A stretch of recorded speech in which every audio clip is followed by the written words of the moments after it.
भाइयों और बहनों, प्रेस के हमारे मित्रों, आप सबका यहां बहुत बहुत स्वागत। नमस्कार। कैसे हैं आप लोग? ठीक हैं? आज सुबह आप दूर दूर से चल के आए, हमारी बात सुनने आए, इसके लिए दिल से आपका मैं धन्यवाद करता हूं। Love you.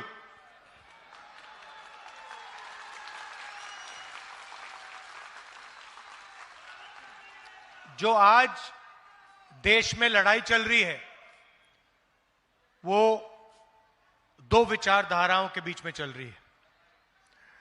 एक तरफ इंडिया गठबंधन, कांग्रेस पार्टी, जेएमएम, बाकी पार्टियां, और दूसरी तरफ बीजेपी, आरएसएस और उनके साथ जो लोग खड़े हैं। हम संविधान की रक्षा कर रहे हैं, हम संविधान को बचाने की कोशिश कर रहे हैं और वो इस संविधान को खत्म करना चाहते हैं। वो चाहते हैं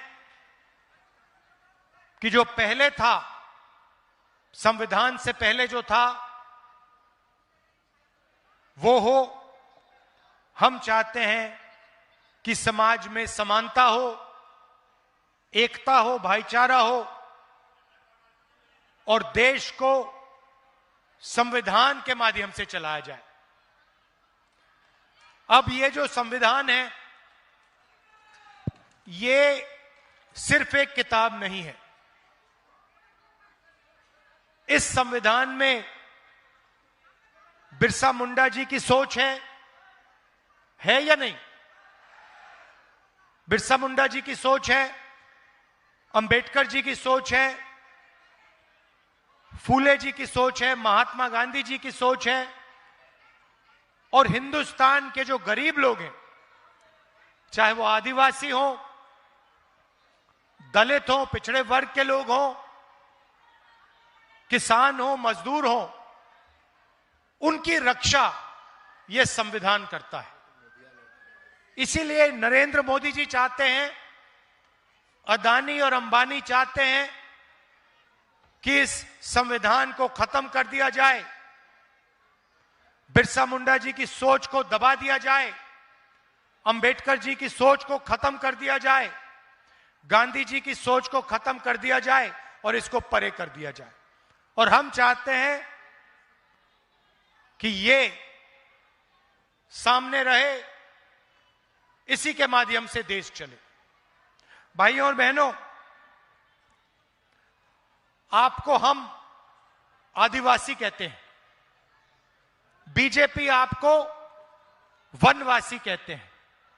सही बात? जब अंग्रेज यहां थे वो भी आपको वनवासी कहते थे। बिरसा मुंडा जी जो लड़े थे वो क्यों लड़े? वो अंग्रेजों से क्यों लड़े? वो आपके जंगल, आपके जल, आपकी जमीन, इन चीजों के लिए लड़े थे। और वही चीज आज हो रही है। बीजेपी के लोग आपका जल, आपका जंगल, आपकी जमीन चाहते हैं। इसीलिए वो आपको वनवासी कहते हैं। वनवासी और आदिवासी में जमीन आसमान का फर्क है।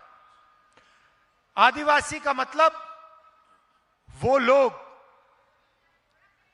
जो इस धरती के, इस देश के पहले मालिक और पहले निवासी थे। आदिवासी का यह मतलब है। हम आपको आदिवासी कहते हैं क्योंकि हम जानते हैं कि हिंदुस्तान के पहले मालिक आप लोग थे।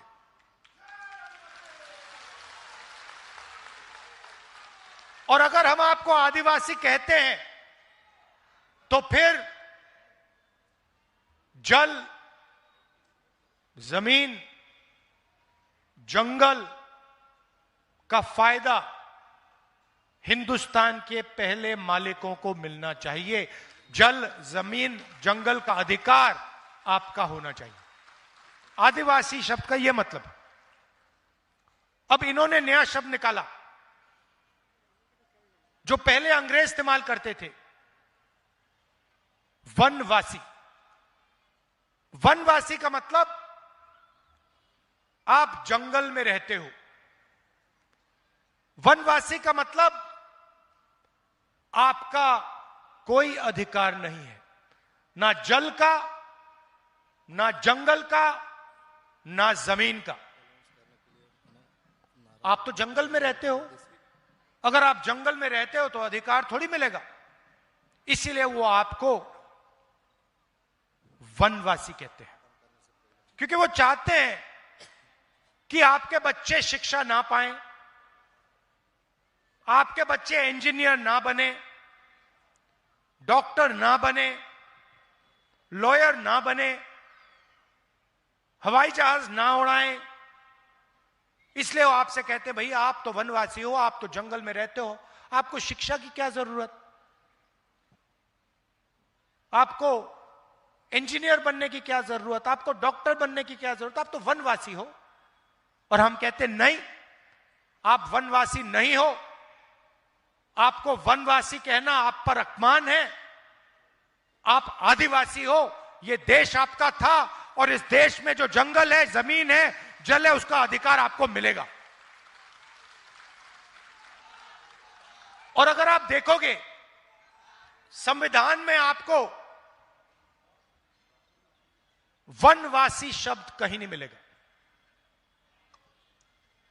आप ढूंढ लो इसको। संविधान को जिसने बनाया, जिन लोगों ने बनाया, उन्होंने वनवासी शब्द का प्रयोग नहीं किया।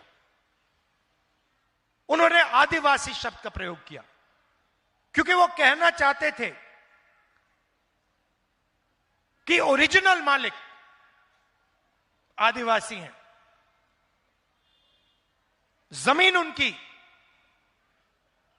जंगल उनका, जल उनका।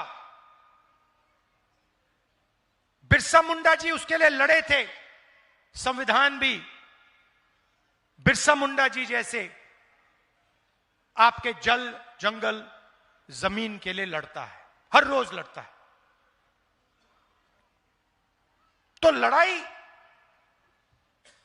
संविधान को बचाने की है। एक तरफ जो संविधान को बचा रहे हैं, दूसरे तरफ जो संविधान को खत्म करने की कोशिश कर रहे हैं। एक तरफ वो लोग जो आपको आदिवासी कहते हैं, आपकी रिस्पेक्ट करते हैं, आपका आदर करते हैं, और दूसरी तरफ वो लोग जो आपको वनवासी कहते हैं और जो भी आपका है वो छीनना चाहते हैं। लड़ाई ये है, युद्ध ये है, और ये आपको मालूम होना चाहिए। जब मोदी जी यहां आते हैं और आपसे कहते हैं कि आप वनवासी हो, उस शब्द के पीछे सोच है कि आप वनवासी हो, आप जंगल में रहते हो, जल हमारा, जमीन हमारी, जंगल हमारा, आदिवासियों का नहीं, मोदी जी का, आरएसएस का और अरबपतियों का। जहां भी चाहते हैं आपकी जमीन छीन लेते हैं। नया शब्द निकाला है, विकास। विकास का मतलब जहां भी आदिवासियों की जमीन है उठा के ले जाओ, यह है इनका विकास। और हम चाहते हैं कि अगर आपकी जमीन जाए तो आपसे पूछ कर जाए, और अगर आपने अपनी जमीन दी तो आपको उस जमीन का सही दाम मिले। और अगर वहां इंडस्ट्री बनी, फैक्ट्री लगी, तो उस फैक्ट्री में आपके बच्चों को रोजगार मिले। इसलिए हम चाहते हैं कि आदिवासियों को शिक्षा मिले, उनके बच्चे, आपके बच्चे इंजीनियर बने, डॉक्टर बने, लॉयर बने, फैक्ट्री को चलाना सीखें। यह लड़ाई चल रही है।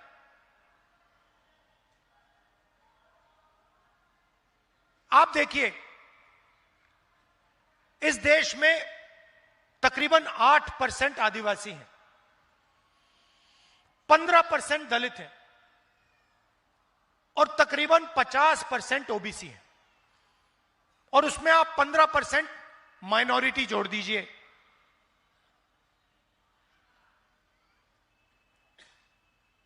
अगर आप इन सबको जोड़ो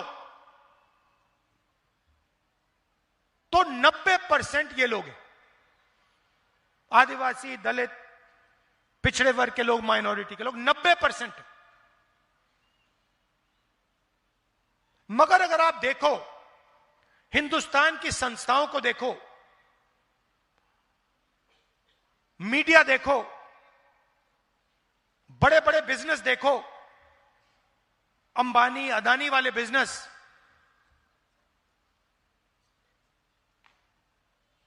जुडिशियल सिस्टम देखो, कोर्ट कचहरियां देखो, आपको 90% में से कोई इनके अंदर नहीं दिखेगा। हिंदुस्तान की सरकार को 90 लोग चलाते हैं। आईएएस के लोग हैं, बजट को ये बांटते हैं। हर साल आपके जेब में से जीएसटी निकलती है। आप पेट्रोल खरीदते हो,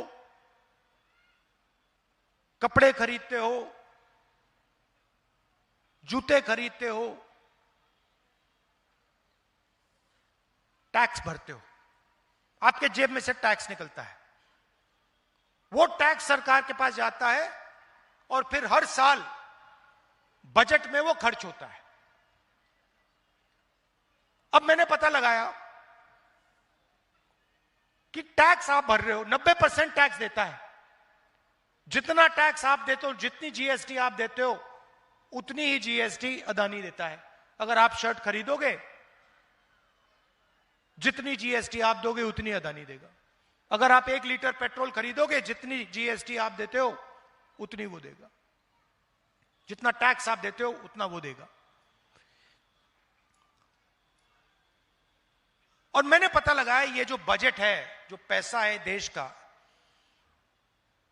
ये कैसे खर्च होता है, ये कौन निर्णय लेता है? 90 अफसर निर्णय लेते हैं। 90 लोग हैं। रेलवे बजट में पैसा कितना खर्च होगा, कहां खर्च होगा, ट्रेन कहां लगेगी, ये 90 लोग निर्णय लेते हैं। हाईवे कहां बनेगी, रोड कहां बनेगी, कैसी बनेगी, ये निर्णय लेते हैं। सेना को कितना पैसा मिलेगा, ये निर्णय लेते हैं। शिक्षा में कितना पैसा जाएगा, ये निर्णय लेते हैं। आदिवासी स्कूल कितने बनेंगे, दलित स्कूल कितने बनेंगे, निर्णय ये लेते हैं। कर्जा माफ होगा, निर्णय ये लेते हैं। डिसीजन इनका। 90 में से आदिवासियों की आबादी हिंदुस्तान में 8%। 90 में से एक अफसर आदिवासी वर्ग का है। एक अफसर, और उसको भी पीछे बैठा रखा है कोने में। अगर हिंदुस्तान की सरकार 100 रुपए खर्च करती है तो आदिवासी अफसर 10 पैसे का निर्णय लेते हैं। अच्छी तरह सुनिए, अगर हिंदुस्तान की सरकार बजट में 100 रुपए खर्च करती है तो 10 पैसे का निर्णय आदिवासी अफसर लेते हैं। आपकी आबादी 8%, 100 में से 8, और आपकी भागीदारी 100 में से 10 पैसे। दलित 15%, 90 अफसर में से 3 दलित हैं। और अगर हिंदुस्तान की सरकार 100 रुपए खर्च करती है तो दलित अफसर 1 रुपए का निर्णय लेते हैं। आबादी 15%, भागीदारी 100 रुपए में से 1 रुपया। पिछड़े वर्ग 50% है, 90 में से 3 अफसर पिछड़े वर्ग के हैं और उनकी भागीदारी 100 रुपए में से 5 रुपए। मतलब दलित, आदिवासी, पिछड़े वर्ग के अफसर 100 रुपए में से 6 रुपए 10 पैसे का निर्णय लेते हैं। आपकी आबादी 90%, भागीदारी 100 रुपए में से 6 रुपए।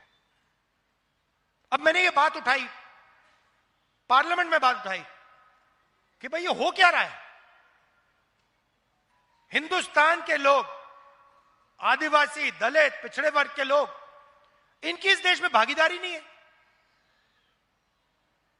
कॉर्पोरेट इंडिया में नहीं है, जुडिशियल सिस्टम में नहीं है, मीडिया में आप दिखा दो मुझे। आप मुझे मीडिया में, नेशनल मीडिया में एक आदिवासी एंकर दिखा दो, एक दिखा दो मुझे, एक दलित दिखा दो, एक पिछड़े वर्ग का दिखा दो, नहीं मिलेगा। आप में कोई कमी नहीं है, आप में कोई कमी नहीं है। हिंदुस्तान का पिछड़ा वर्ग, दलित वर्ग, आदिवासी वर्ग कोई भी काम कर सकता है, कुछ भी कर सकता है, कोई कमी नहीं है आप में। आपको रास्ता नहीं दिया जाता, आपको रोका जाता है। आपके सामने दरवाजा है और मोदी जी आके बहाने बनाते हैं। सच्चाई है। तो मैंने पार्लियामेंट में उनके सामने बोला कि आप ऐसे करिए, जाति जनगणना करते हैं, पता लगाते हैं इस देश में कितने दलित हैं, कितने आदिवासी हैं, कितने पिछड़े वर्ग के लोग हैं। पता लगाते हैं हमारी संस्थाओं में आदिवासी, दलित, पिछड़े वर्ग के कितने लोग हैं। पता लगाते हैं मीडिया में कितने हैं। पता लगाते हैं इस देश का जो धन है, बड़ी बड़ी कंपनियां हैं, इनमें दलित कितने हैं, आदिवासी कितने हैं, पिछड़े वर्ग के कितने लोग हैं। दूध का दूध, पानी का पानी कर देते हैं। मैंने उनके सामने बोला, चुप हो गए। उसके बाद कहते हैं राहुल गांधी देश को बांटने की कोशिश कर रहा है। मतलब 90% लोगों के पास देश को चलाने में भागीदारी नहीं है। आप अंदर नहीं घुस सकते। मैं वो बात उठा रहा हूं, मैं कह रहा हूं कि भागीदारी होनी चाहिए, 90% लोगों को जगह मिलनी चाहिए। प्राइवेट यूनिवर्सिटी देखिए, आप मुझे बता दो कौन सी प्राइवेट यूनिवर्सिटी को आदिवासी चला रहा है, कौन सी प्राइवेट यूनिवर्सिटी को दलित चला रहा है, मुझे बता दो, नाम बता दो। ये बड़े बड़े जो अस्पताल हैं, अपोलो अस्पताल, ये सब जो है खुल रहे हैं, मुझे बता दो इसको, इनमें से कौन सा है जिसका मालिक आदिवासी है, जिसका मालिक पिछड़े वर्ग का है, जिसका मालिक दलित है। आपको एक नहीं मिलेगा, पूरे देश में ढूंढ लो, एक नहीं मिलेगा। यह बात मैंने उठाई पार्लियामेंट में और कहते हैं राहुल गांधी देश को बांट रहा है। मैं चाहता हूं कि 90% लोगों को इस देश में भागीदारी मिले। मैं चाहता हूं अगर यह देश चलाया जाए तो 90% लोग इस देश को चलाएं। और बीजेपी चाहती है कि इस देश को 2-3 लोग चलाएं, नरेंद्र मोदी, अमित शाह, अंबानी और अदानी। और पूरा का पूरा जो धन है इस देश का, आपकी जमीन हो, जंगल हो, सब का सब आपसे छीनकर यही 10-15 इनके जो बड़े अरबपति हैं इनको मिल जाए। भाई और बहनों, 16 लाख करोड़ रुपया, 16 लाख करोड़ रुपया नरेंद्र मोदी जी ने 25 लोगों का कर्जा माफ किया है। उनमें आपको एक आदिवासी नहीं मिलेगा, एक दलित नहीं मिलेगा, एक पिछड़े वर्ग का नहीं मिलेगा। और जब हम कहते हैं किसानों का कर्जा माफ होना चाहिए, तो वो कहते हैं देखो राहुल गांधी किसानों की आदत बिगाड़ रहा है, देखो देखो राहुल गांधी किसानों की आदत बिगाड़ रहा है। जब आपने 16 लाख करोड़ रुपए उनका कर्जा माफ किया, तो आपने उनकी आदत नहीं बिगाड़ी क्या? उन्होंने लाखों करोड़ रुपए का बैंक लोन लिया, उसको आपने माफ कर दिया, उसको आप आदत बिगाड़ना नहीं कहते हो। मगर एक छोटा सा किसान 50,000 रुपए का कर्जा लेता है, हाथ जोड़ के कहता है मेरा कर्जा माफ कर दो, हम कर्जा माफ करते हैं, आप कहते हो देखो किसान की आदत बिगाड़ दी। हम न्याय चाहते हैं। हमारा सिर्फ यह कहना है कि अगर देश चलाया जाएगा तो इसको 2-3 लोग नहीं चलाएंगे, इसको 90% आबादी चलाएगी। और अगर देश को चलाया जा रहा है तो उसमें आदिवासी दिखेंगे, दलित दिखेंगे, पिछड़े वर्ग के लोग दिखेंगे। इसीलिए मैंने पार्लियामेंट में साफ कह दिया है, 2 काम हम करेंगे। पहला काम जाति जनगणना, दूध का दूध पानी का पानी हो जाएगा, सबको पता लग जाएगा आदिवासी की, दलित की, पिछड़ों की कितनी भागीदारी है। और दूसरा, ये जो उन्होंने दीवार बना रखी है रिजर्वेशन की कि 50% से ज्यादा रिजर्वेशन नहीं जाएगा, इस दीवार को हम तोड़ के परे कर देंगे। हम रिजर्वेशन को 50% से ज्यादा करके दिखाएंगे, यह मैंने पार्लियामेंट हाउस में बोला है। मणिपुर की बात कर देता हूं। जहां भी ये जाते हैं, जहां भी बीजेपी के लोग जाते हैं, वो भाई को भाई से लड़ाते हैं, एक धर्म को दूसरे धर्म से, एक जात को दूसरी जात से, एक भाषा को दूसरी भाषा से लड़ाते हैं, गुस्सा नफरत फैलाते हैं। मणिपुर को इन्होंने जलाया, आज तक हिंदुस्तान का प्रधानमंत्री नहीं गया है, आज तक नहीं गया है। मतलब उन्होंने ये बात मान ली कि मणिपुर जैसा प्रदेश है ही नहीं। प्रधानमंत्री, प्रदेश जल गया, प्रधानमंत्री आज तक उस प्रदेश में नहीं गए हैं। और प्रदेश को जलाने का काम बीजेपी के विचारधारा ने किया है। इसलिए मैंने कहा, कन्याकुमारी से कश्मीर में चला, कांग्रेस पार्टी के हजारों लोग चले 4000 किलोमीटर, और रास्ते में हमने कहा नफरत के बाजार में मोहब्बत की दुकान खोलेंगे।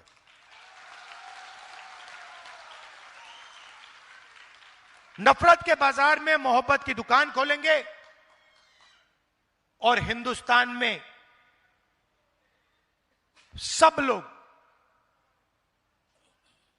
प्यार से, इज्जत से एक साथ मिलकर रहेंगे। अब झारखंड का चुनाव मैंने देखा कि यहां पे हमारी काफी बहनें आई हैं। मैं आपको बताना चाहता हूं कि जैसे ही यहां हमारी सरकार आएगी, वैसे ही खटाखट खटाखट खटाखट आपके बैंक अकाउंट में, आपके बैंक अकाउंट में अभी 1000 रुपए जाता है, 2500 रुपए महीने का ठकाठक ठकाठक ठकाठक अंदर।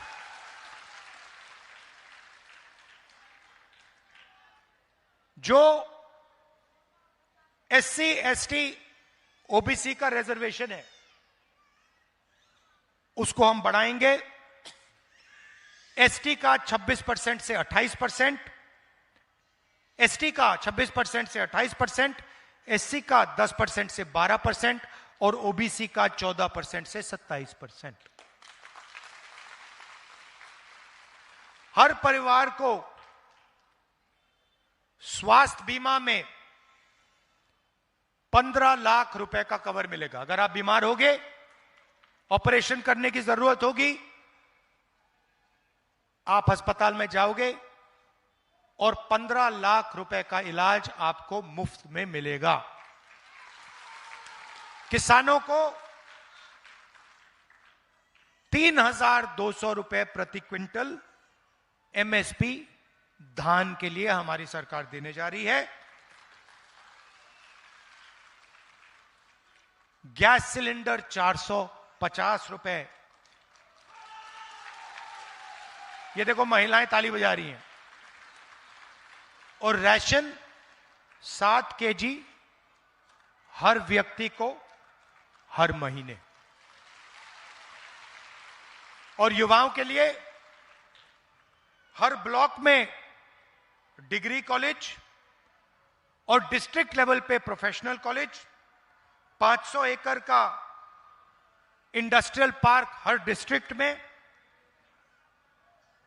और 1 मिलियन युवाओं को हम यहां रोजगार देने का वायदा कर रहे हैं।